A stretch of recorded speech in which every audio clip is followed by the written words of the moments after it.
कभी भी मॉक्स के मार्क्स से अपने आप को मतलब निराश मत कीजिए। ये वो कितने मॉक्स देने चाहिए, ये बहुत लोगों के डाउट्स होते हैं। इसमें मेरा टेक ये है कि टिक के बैठने की जो है आपकी आदत बनी, आपको आपके लूप होल्स पता चलते हैं। तो ऐसा नहीं होता कि हम continuously same energy same enthusiasm से पढ़ाई करते हो रहे हैं कि आप रेडियस को डायमीटर पढ़ रहे हो, डायमीटर को radius. Hello everybody, I am Aditi और आज के हमारे वीडियो का जो टॉपिक है वो है स्ट्रैटेजी फॉर गिवन मॉक्स, राइट। तो सबसे पहला जो सवाल है मॉक्स के बारे में वो है कि आपको कितने मॉक्स देने चाहिए। ये बहुत लोगों के डाउट्स होते हैं। इसमें मेरा टेक ये है कि जब आप प्रिपरेशन स्टार्ट कर रहे हैं, आपकी मिडिल फेज में है आपकी प्रिपरेशन और आप अपनी तरफ से एक बार तैयारी पूरी कर चुके हैं, तो उनमें आपकी अलग अलग स्ट्रैटेजीज होनी चाहिए।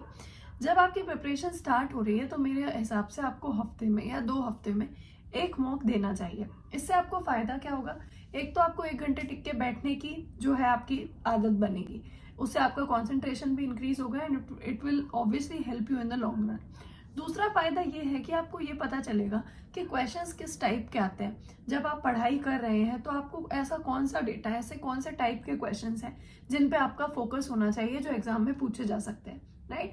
ऑब्वियसली ये इसमें एक चीज मैं बोलना चाहूंगी कि आप ऐसी वेबसाइट से मॉक दीजिए जो कि थोड़ी रेलेवेंस रखती हैं। ये नहीं कि एक्सट्रीमली हार्ड मॉक्स आप दे रहे हैं जिनका पेपर से कोई लेना देना नहीं है, राइट। First thing. दूसरी बात, अगर आपकी मिडिल में जो है आपकी प्रिपरेशन है तो आपका मुद्दा क्या होना चाहिए कि आप हफ्ते में एटलीस्ट एक मॉक दें, एनी हाउ आप दें, भले ही वो प्री का हो मेंस का हो। जब आप स्टार्ट कर रहे हैं तो ऑब्वियसली आप प्री के मॉक से स्टार्ट कीजिए। अब जैसे कि जो है पैटर्न है वो चेंज हो गया तो उसके अकॉर्डिंगली आप चेंज कर सकते हैं।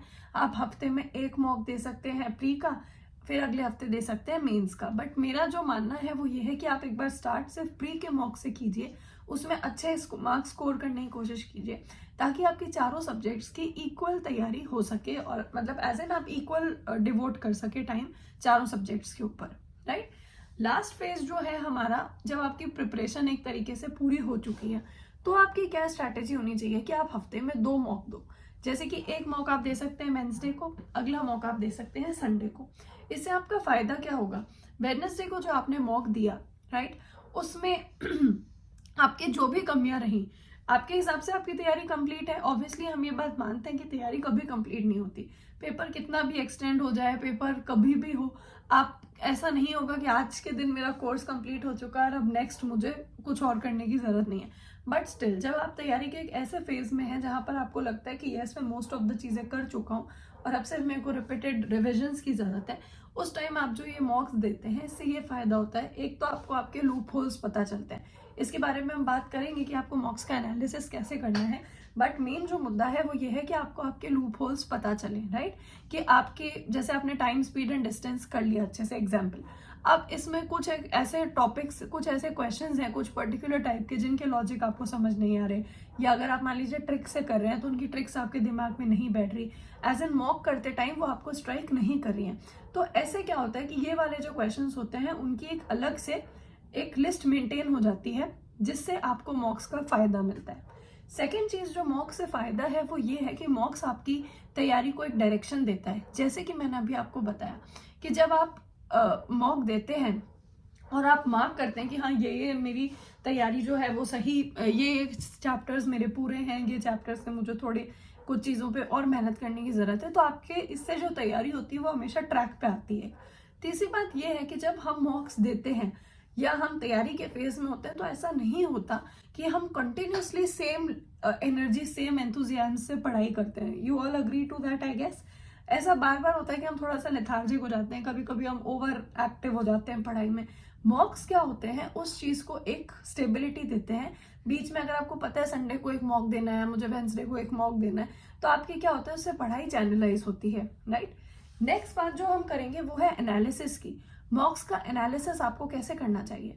सबसे पहली बात, आपकी एक कॉपी होनी चाहिए जिसमें आप चारों सब्जेक्ट्स जो है मेन, और अब ये कंप्यूटर भी जुड़ गया है तो आप इसको भी ले सकते हैं जब आप मेंस के मॉक दें, तो उसमें आपकी एक कॉपी होनी चाहिए जिसमें आप क्या करेंगे कि सारे के सारे क्वेश्चंस जो कि आपके गलत हो रहे हैं वो कैसे भी हो सकते हैं, या सिली मिस्टेक की वजह से, और अदरवाइज आपने एकदम अच्छे से क्वेश्चन को किया फिर भी आपने कोई एक गलत स्टेप कर दिया जिसकी वजह से आंसर गलत आ गया और आपने दूसरा ऑप्शन लगा दिया, क्या ऐसे क्वेश्चंस होते हैं जिनमें सपोज ऐसा रिपीटेडली हो रहा है कि आप रेडियस को डायमीटर पढ़ रहे हो, डायमीटर को रेडियस पढ़ रहे हो, तो जब ऐसे क्वेश्चंस को आप कॉपी में नोट डाउन कर लेते हो और उनको रिपीटेडली हफ्ते में एक बार या कभी भी जब भी आपका टाइम हो तो आप उन्हें पढ़ते हो, तो आपका जब आप एग्जाम में बैठ रहे हो या आप पेपर में बैठ रहे हो, मॉक दे रहे हो, तो आपका हमेशा अपने आप आपका माइंड उस चीज में जाएगा कि मैं ये सिली मिस्टेक दोबारा ना करूं। तो ऐसे भी आपके मॉक्स हेल्प करते हैं। और थर्ड टाइप के क्वेश्चंस होते हैं जो आपने स्किप किए हैं। अब देखिए, जब आपकी मिडिल फेज में तैयारी है तो आपको ये ऐसे हेल्प करता है कि मुझे इन चीज़ों पे ये ऐसे टॉपिक्स हैं जिनके क्वेश्चंस मुझे अभी तक नहीं आते, तो मैं ये कर लेता हूँ तो मेरा कोर्स पूरा हो जाएगा। और जब आपकी तैयारी खत्म हो चुकी है तो आपको ये ऐसे हेल्प करता है कि ये कुछ कुछ ऐसे 5-10% चीजें जो मुझे अभी तक नहीं आ रही, राइट। तो एनालिसिस जो होता है वो कॉपी बहुत इंपॉर्टेंट है हमारी। वो हमें लास्ट में जब पेपर, जैसे अभी 22 का मेंस पास में है, तो जिन लोगों के पास वो कॉपी मेंटेन्ड है उनके लिए बहुत फायदा होगा। अब आप पूरा सिलेबस तो वापस नहीं कर सकते, बट आप मैथ्स, इंग्लिश, रीजनिंग बेसिकली उनमें तो एटलीस्ट सिर्फ जो जो चीजें आपकी कंटिन्यूअस डाउट्स रही हैं उन पे आप फोकस करके और अच्छा गेन हासिल कर सकते हैं आपके एग्जाम्स में, राइट। नेक्स्ट बात है मार्क्स और percentile, what is important, you know. तो देखिए, आप जब मार्क्स देते हैं, जब मॉक्स देते हैं तो आपके मार्क्स आ रहे हैं सपोज 390 का भी जैसे मेंस है एग्जाम्पल, या पहले 200 नंबर का प्री होता है, तो आपके उसमें मान लीजिए कि 150 नंबर आ गए, पर आपकी जो रैंक है वो बहुत कम आई, राइट, या इससे भी ज्यादा आ गए। तो what is important is percentile, वो भी जब एक सफिशिएंट नंबर ऑफ लोगों ने पेपर को दिया हो, राइट, उस पेपर में अपीयर किया हो। ऐसा नहीं हो सकता ना 100 लोग बैठे और आपने 10th रैंक आ गई आपकी, तो आपकी परसेंटाइल कोई बहुत ज्यादा अच्छी नहीं आएगी, बट 100 में से 10वीं rank is a good rank, you know. हम ऐसा मानते हैं कि 100 वो लोग हैं जो अच्छी तैयारी कर रहे हैं, जिन्होंने पेपर दिया है, राइट। तो मार्क्स या परसेंटाइल जो होते हैं, आपको मेरे हिसाब से एक हद तक ही उनसे अपने आप को जज करना चाहिए। लास्ट बात मैं वो बोलना चाहूंगी कि मॉक्स जो होते हैं वो सिर्फ हमारी तैयारी का एक हिस्सा है। आप उसको एक सब्जेक्ट मान सकते हैं, आप उसको एक गाइडेंस मान सकते हैं, कुछ भी, बट मॉक से अपने आप को कभी भी जज मत कीजिए कि अगर मेरे आज आधे नंबर ही आए या मेरे 60% ही मार्क्स आए तो मेरी तैयारी बहुत बुरी है या मेरी तैयारी बहुत अच्छी है। मॉक्स सिर्फ आपको हेल्प करते हैं। आपका जो फ्यूचर है वो सिर्फ उस एग्जाम जिसको आप एस्पायर कर रहे हैं, may it be CGL, may it be CHSL, may it be railway, bank, whatever, कोई भी एग्जाम आप दे रहे हैं, जो आपका लाइफ का डिसीजन है वो सिर्फ उस एक दिन से होने वाला है। तो कभी भी अपने मूड को मॉक्स के जो मार्क्स हैं उन पर डिपेंड मत होने दीजिए।